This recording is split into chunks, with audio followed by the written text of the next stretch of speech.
Assalamualaikum warahmatullahi wabarakatuh. Halo pemirsa TV Mu dan juga sobat Unggul TV UMJ. Apa kabarnya nih? Mudah-mudahan pemirsa semuanya selalu dalam keadaan sehat walafiat, bersemangat dan juga bahagia dalam menjalankan aktivitas sehari-hari. Amin. Dan senang sekali karena program UMJ Talks bisa kembali hadir bersama dengan saya Vini Auliani seperti biasa bertempat di lantai 5 Gedung Rektorat Universitas Muhammadiyah Jakarta. Di mana dalam program UMJ Talks ini kita akan membahas seputar kegiatan mahasiswa UMJ, baik mahasiswa yang berprestasi, mahasiswa yang menjalankan bisnis, dan juga kegiatan lainnya yang bermanfaat bagi kita semua. Nah pemirsa, kali ini kita akan membahas tema mengenai prestasi Jiu-Jitsu tingkat nasional dari Doko ke podium dan rahasia sukses atlet Jiu-Jitsu. Bersama dengan narasumber kita ada Raffi Syanover yang merupakan mahasiswa pendidikan olahraga Fakultas Ilmu Pendidikan UMJ dan saat ini sudah bersama dengan kita nih di studio. Langsung saja kita sapa. Halo, assalamualaikum Raffi. Waalaikumsalam. Apa kabar Raffi? Baik Kak. Sehat ya Raffi ya? Bisa. Raffi ini pakai seragam kebanggaan ya? Iya, ini kalau di Jiu-Jitsu kita biasa nyebutnya itu gi atau gi. ya. Jadi seragam Jiu-Jitsu ini agak sedikit berbeda dengan karate dan olahraga lainnya karena seragam Jiu-Jitsu ini emang didesain untuk tarik menarik Kak. Buat bantingan sama kuncian. Jadi dia dibuat sengaja agak lebih tebal. Agak lebih tebal ya. Iya. Ini Jiu-Jitsu apa sih memang yang membedakan dari cabang olahraga lain ya, seni bela diri lainnya gitu yang spesial yang bikin kamu tertarik tuh ikutan Jiu-Jitsu? Jadi yang membuat saya tertarik ikut Jiu-Jitsu ini adalah karena di Jiu-Jitsu ini cukup unik ya. Yang membedakan dari bela diri yang lain itu di Jiu-Jitsu ini kita main kuncian ya. Jadi orang berpikir mungkin kalau saya pakai baju gini saya adalah anak karate gitu. Tapi bukan. Kalau di Jiu-Jitsu kita itu lebih mirip seperti judo Kak. Seperti judo. Judo itu kan mereka main bantingan dan kuncian. Tapi kalau kita di Jiu-Jitsu itu lebih banyak main di bawah atau ground fighting kita bisa nyebutnya. Jadi baju ini juga digunain sebagai alat atau senjata buat atletnya buat ngunci lawannya gitu. Kunci lawannya. Jadi bajunya tuh nggak licin ya? Iya, berat. Enggak. Jadi dan sakit juga dipegang Kak. Sakit. Dan sakit kalau dipegang. Sakit jadi ketika kita lawan nyerang juga aduh udah sakit jadi bisa. Ketika lawan megang ini kita dia itu bakal ada rasa gesekan gitu di jarinya. Jadi itu sih. Oke. Nah ini tema kita kan dari dojo ke Jiu-Jitsu ke podium. Maksudnya apa sih tuh dari dojo ke podium? Dari dojo ke podium. Jadi mungkin ya sebelum yang nganterin saya ke podium itu kan dojo saya gitu ya. Jadi sebelumnya itu saya pernah berlatih di Tangsel gitu. Terus juga saya untuk meningkatkan ibaratnya skill atau teknik saya tuh harus harus mencari tempat latihan yang ibaratnya bisa meningkatkan teknik saya gitu atau skill saya. Jadi kenapa saya bilang dari dojo ke podium gitu. Oh dojo itu jadi tempat kita latihan dojo atau itu tempat gurunya? Kita latihan. Tempat kita latihan. Baik. Kamu mulai dari kapan nih ikutan Jiu-Jitsu? Awal mula saya ikut Jiu-Jitsu itu awalnya itu pas saya lulus SMP. Itu udah mau masuk kelas 1 SMA itu saya diajak sama om saya. Kebetulan beliau sekarang menjabat di Wakil Sekjen Pengurus Besar Jiu-Jitsu Indonesia, Pak Mesa Arba. Nah saya diajak ikut Jiu-Jitsu itu karena dia buka camp atau gym di daerah Tangsel, Pamulang. Jadi itu mungkin bisa dibilang gym Jiu-Jitsu pertama di daerah itu. Awalnya saya disuruh nyoba-nyoba aja kan, ternyata setelah setahun sampai 2 tahun itu saya ada rasa ketertarikan buat terjun jadi atlet gitu. Gitu. Jadi lumayan lama ya. Kamu udah cukup lama juga kenal Jiu-Jitsu dari kelas 1 SMA ya, dari kelas SMP mau naik ke SMA gitu.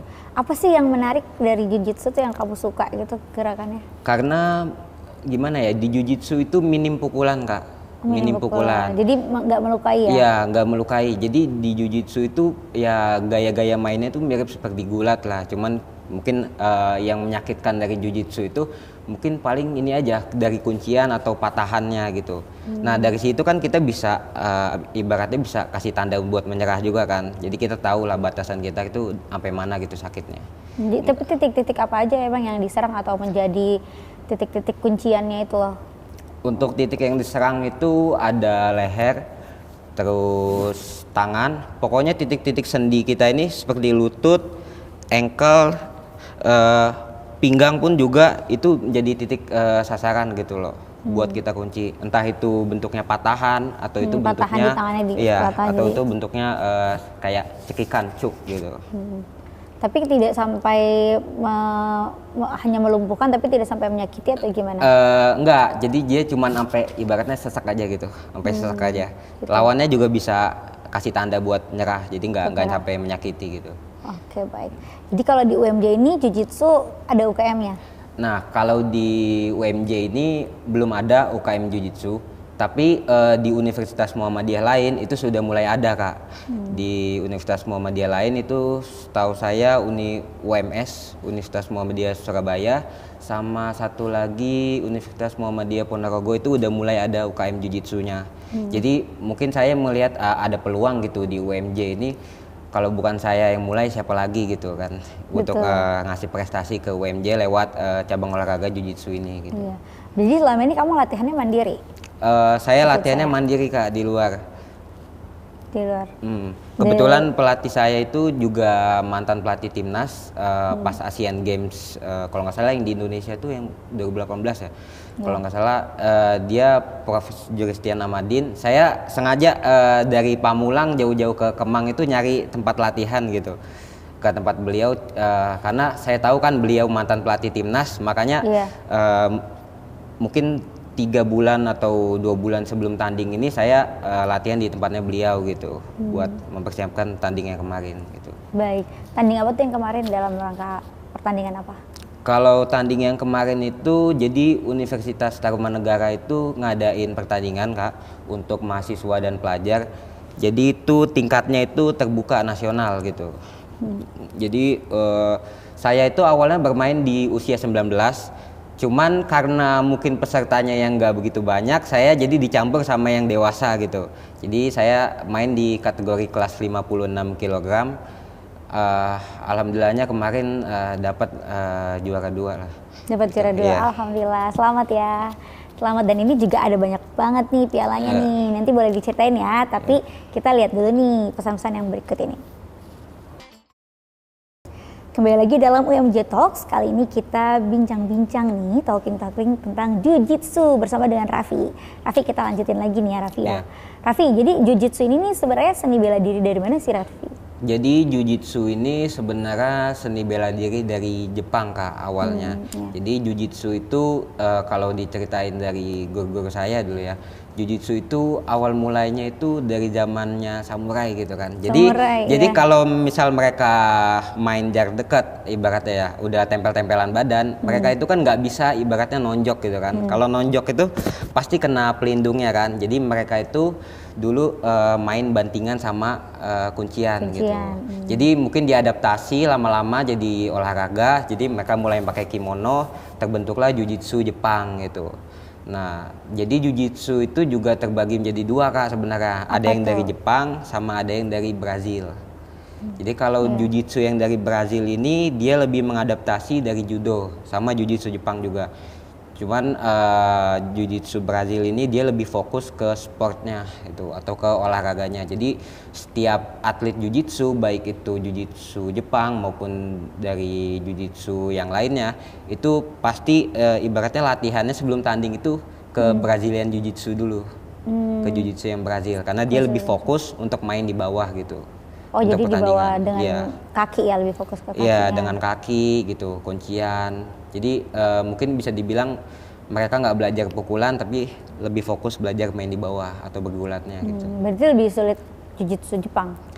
Atau gimana? Kalau untuk keseluruhannya itu Jujitsu Jepang tuh lebih lebih lengkap, cuman nggak terfokus gitu Kak. lebih lengkap, cuman nggak terfokus. Kayak jujitsu Jepang itu kita ada latihan main pedang gitu, main shuriken juga ada. Cuman saya belum nyampe ke sana, nyampe ke sana. Terus juga kalau jujitsu Jepang itu di Indonesia itu mirip-mirip seperti karate. Oh, ya, karate. jadi ada komitenya, Gerakannya gitu ya. Sama kebetulan jujitsu Jepang yang saya ikutin ini ada ngadaptasi dari silat juga sedikit gitu. Kalau kamu ikutan yang mana? Kalau atau saya Brazil? ikut yang dua-duanya, Kak. Dua-duanya. Iya. Itu Jadi gimana? Jadi sengaja gitu buat apa namanya? Ibaratnya biar ngerasain aja gitu, feel-nya gitu, bedanya jujitsu Jepang sama Brazil gitu. Baik. Kalau kamu ngerasanya lebih menantang mana? Lebih enak mana? Jujitsu Jepang apa Brazil? Sebenarnya kalau untuk latihannya ya, kalau untuk latihan atau seninya itu lebih menantang di jujitsu Jepang, Kak. Karena dia lebih ini kan, lebih banyak gitu gaya-gayanya. Gitu. Mereka kayak main pedang atau mungkin mirip seperti karate, pukul-pukulan. Tapi kalau untuk di pertandingannya lebih menakutkan si jujitsu Brazil ini. Karena kebanyakan atlet profesional itu pasti di tempatnya itu pada saat pertandingan ini di tempat jujitsu Brazil atau Brazilian Jiu-Jitsu. Padahal di Jiu-Jitsu Brazil itu kan terfokus di area bawah ya, kaki ya. Tapi itu ternyata lebih ini ya. Iya, lebih berbahaya lah gitu kalau di pertandingan. Baik, kalau tingkatannya itu seperti apa? Level-level Tingkatan Jiu-Jitsu? apa? Sabuk. Iya, mungkin sabuknya. Jadi kalau untuk di Brazilian Jiu-Jitsu biasanya itu tingkatan pertamanya kita mulai dari sabuk putih. Jadi saya ini masih sabuk putih. Jadi sabuk putih itu ada tingkatan stripnya lagi. Jadi dia tuh dimulai dari strip 1, strip 2, terus sampai strip 4 gitu. Baru mereka langsung naik ke sabuk biru. Itu kalau Brazilian Jiu-Jitsu. Nah, jadi waktu senggang tahunnya itu sekitar 2 tahun lah, 2 tahun kurang lebih untuk naik sabuk, naik tingkat kalau di Brazilian Jiu-Jitsu. Jadi tingkatannya itu dari putih, biru, terus ungu, coklat, hitam, terus yang terakhir merah. Tapi kalau di Indonesia ini sabuk hitam Brazilian Jiu-Jitsu itu masih sangat sedikit gitu. Masih paling tinggi jarang. berarti ya, masih sangat. Iya, paling tinggi dan jarang sabuk hitam itu yang ada stripnya gitu di Indonesia. Karena memang naik sabuk di Brazilian Jiu-Jitsu itu lumayan susah. Nggak ada ujian. Jadi pelatih aja yang lihat kita pantas apa enggak gitu naiknya. Baik. Oh, jadi pelatihnya yang menilai ya? Iya, pelatihnya yang menilai. Mau kita udah juara apapun, kalau kata pelatihnya kita belum pantas untuk naik, ya kita belum naik gitu. Itu bedanya di mana? Di gerakannya atau teknik kunciannya atau apa? Apanya? Dari tiap level itu tingkat kesulitannya bedanya? Biasanya kalau di Brazilian Jiu-Jitsu itu ya itu aja sih sebenarnya. Instingnya tuh beda pasti setiap sabuk itu lebih cepat kali, lebih tangkas cepat, kali. lebih peka lah ibaratnya. Peka. Jadi misal ada lawan yang megang gitu, dia udah tahu mau ngapain gitu lawannya gitu. Oh, udah tahu lawannya gerakannya nih kemana nih, ke atas atau ke bawah gitu. Sebenarnya lebih ke pengalamannya aja sih yang ngebedain. Pengalamannya aja. Jadi satu itu kan tadi 2 tahun. 2 tahun itu untuk semuanya atau satu level sabuk atau gimana? Itu tuh 2 tahun sebenarnya bukan waktu yang ditentuin untuk naik sabuknya ya. Jadi perkiraan aja rata-rata orang tuh naik sabuknya 2 tahun. Kalau saya kan udah masuk ke tahun keempat nih ya. Saya belum dinaikin gitu karena menurut pelatih saya mungkin saya belum pantas gitu. Terus juga saya pindah-pindah dojo kan, nyari-nyari dojo jadi ya itu memang stripnya itu ada stripnya. Iya, ini ada stripnya 3. Iya, 3 jadi saya 4 tahun baru dapat 3 strip. 1, 2, 3 harusnya 4. Harusnya biru sih sebenarnya harusnya biru. Jadi dari putih naik ke biru ya? Iya, jadi dari putih langsung naik ke biru. Putih, biru, terus apa tadi? Putih, biru, ungu, terus coklat, hitam, terus yang terakhir merah. Iya. 6 ya? Banyak juga ya, banyak sekali ya, lumayan. Itu kan yang Brazil, kalau yang Jepang juga sama? Kalau yang Jepang agak sedikit beda, dia itu mulai dari putih, kuning, terus hijau, terus oranye, terus biru, abis biru itu coklat, hitam, abis itu merah juga. 8. Iya, mereka lebih banyak. lebih banyak. Kalau ya? mereka ada ujiannya ya biasanya 6 bulan sekali. Ada penilaiannya. Ada 6 bulan sekali. Tapi di Indonesia lebih banyak yang mana sih peminatnya? Brazil atau Jepang? Untuk di Indonesia lebih banyak peminatnya sekarang Jiu-Jitsu Jepang, Kak. Tapi orang yang Jiu-Jitsu Jepang itu juga rata-rata berlatih di Brazilian Jiu-Jitsu. Brazilian Jiu-Jitsu, ya pokoknya hampir ya satu kesatuan lah ya, cuma ada sedikit perbedaan aja ya. Baik, kamu udah ikutan kejuaraan apa aja? Kalau saya itu dari awal ikut Jiu-Jitsu itu saya ikut kejuaraan pertama tuh di Bandung Kak, di Lembang. Ya. Ke pas kelas berapa tuh? Itu pas kelas 1 SMA. 1 SMA. Iya, pas kelas 1 SMA. Ini saya yang ini nih.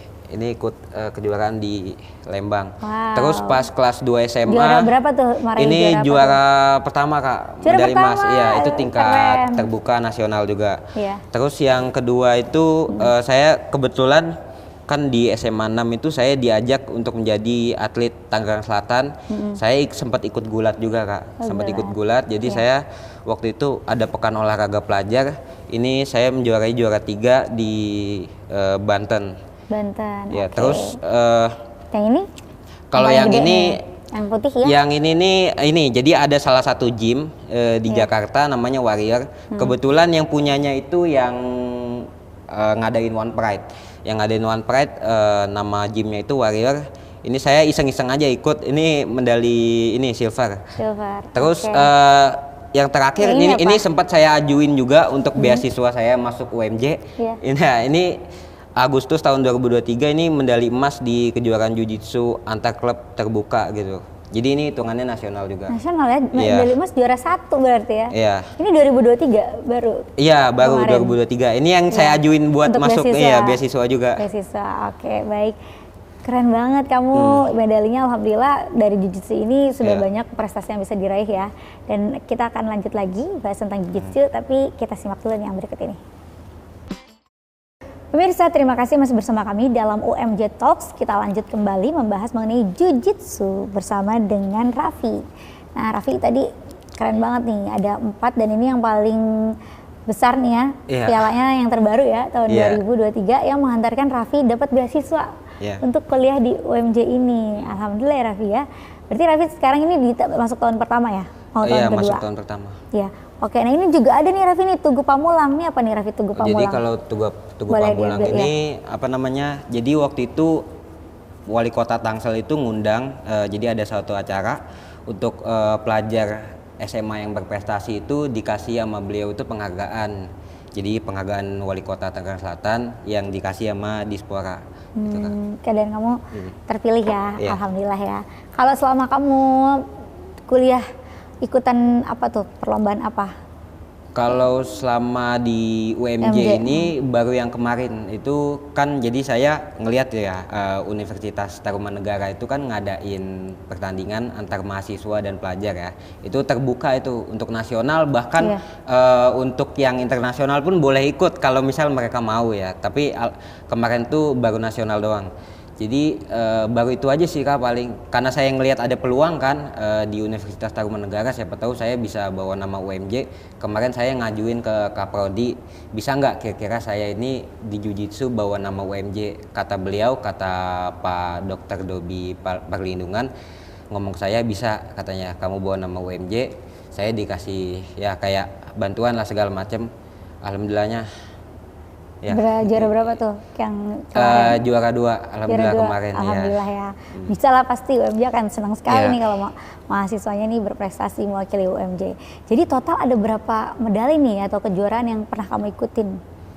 Jadi kalau total medali agak lupa saya, tapi belum sampai 10 saya total medali, karena juga medalinya itu beda-beda cabang Kak. Beda-beda, tapi banyak ya, alhamdulillah ya.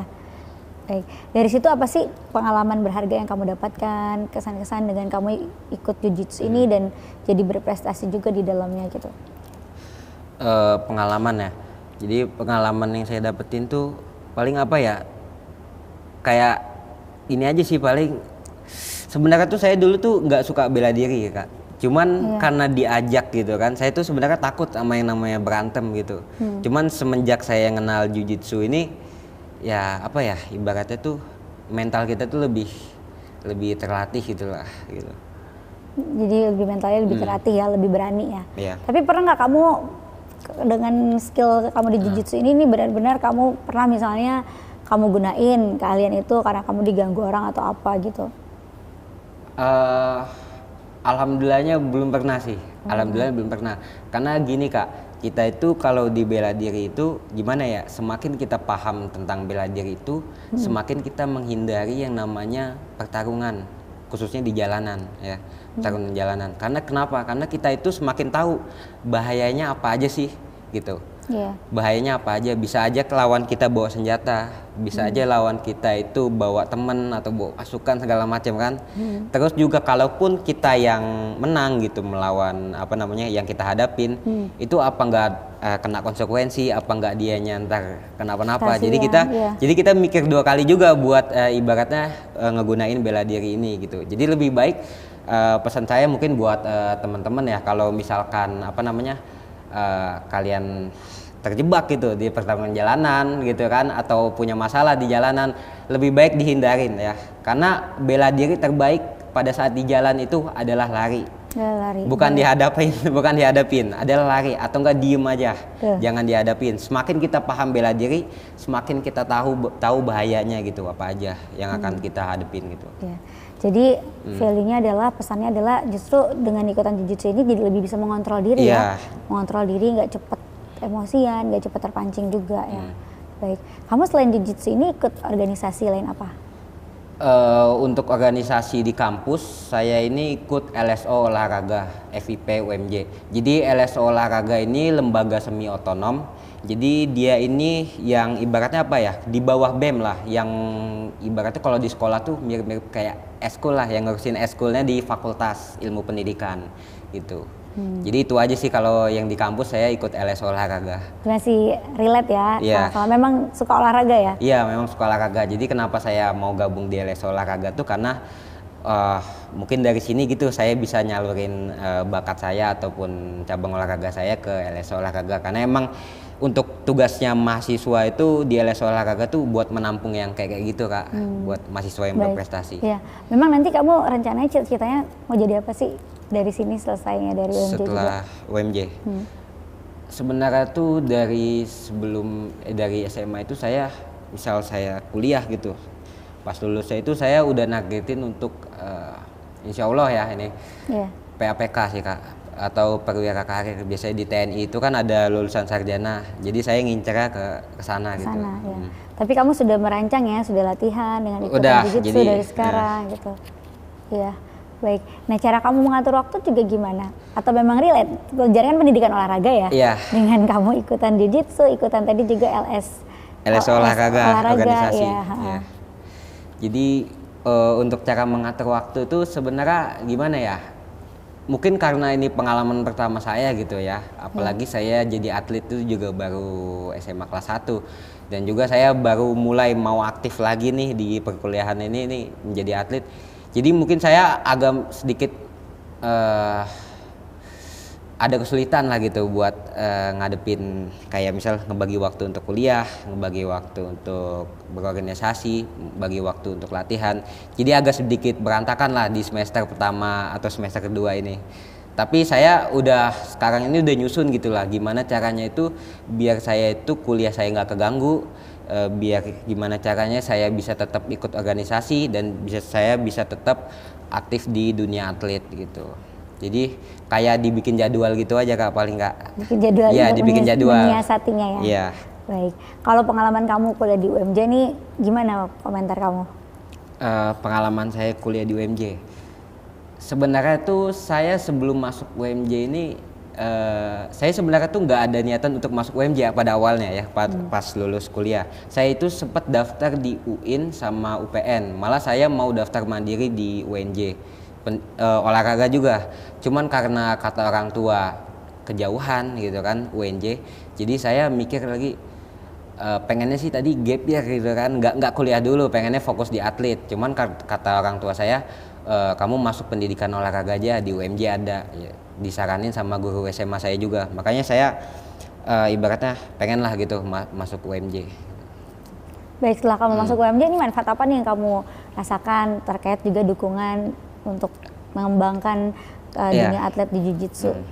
Jadi manfaat yang dirasain ya pas masuk UMJ itu gimana ya, saya itu sebenarnya awalnya pesimis aja gitu. Saya pengen itu masuknya negeri kan, bukan swasta gitu. Tapi setelah saya masuk UMJ ini ternyata saya kira kampus nggak akan mendukung cabang olahraga saya gitu, karena cabang olahraga saya belum ada di UMJ. Ternyata sebaliknya gitu, saya merasakan ada ibaratnya ada support lah dari kampus, khususnya dari fakultas, untuk saya itu ngembangin cabang olahraga saya ataupun mewakili nama UMJ gitu. Baik, ternyata UMJ sangat mensupport sekali ya untuk mahasiswanya tuh meraih prestasi jadi atlet gitu ya. Apalagi walaupun di Jiu-Jitsu ini adalah suatu hal yang baru. Iya, suatu hal yang baru. Cabang olahraga yang baru ya, seni bela diri yang baru gitu. Baik, kamu harapannya apa nih untuk diri kamu sendiri, juga untuk UMJ ke depannya?